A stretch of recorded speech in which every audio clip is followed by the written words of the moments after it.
জামাই ষষ্ঠী প্রত্যেকটা মা, মেয়ে, জামাইয়ের কাছে এক বিশেষ দিন। কিন্তু সেই বিশেষ দিনটায় যদি সশরীরে হাজির হতে না পারি, তাহলে মনটা যে কতটা দুঃখে ভরে যায়, যারা ফেস করেছে তারাই জানে। কিন্তু এখন তো ডিজিটাল যুগ, ভার্চুয়াল যুগ। সেই ভার্চুয়াল যুগে আমরা যতই দূরে থাকি না কেন, কোথাও না কোথাও আমরা ঠিক কাছে আছি। হোয়াটসঅ্যাপে ভিডিও কলের মাধ্যমে আমরা নিজেদেরকে যেমন প্রতিনিয়ত দেখে মন শান্ত করি, মন ভালো করি, তেমনভাবেই এবারে জামাই ষষ্ঠীতে আমার মা তার জামাইকে ভার্চুয়ালি জামাই ষষ্ঠী করেছিল। মায়ের আনন্দ তো আর ধরে না, আর তার জামাই সেও তো আনন্দে আনন্দিত।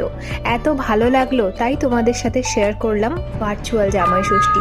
তোমাদের কার কার সাথে এই ভার্চুয়াল জামাই ষষ্ঠীটা হয়েছে তোমরাও কিন্তু আমাকে জানিও, আর ভালো লাগলে শেয়ার করে দিও। সবাই ভালো থেকো, সুস্থ থেকো, টাটা।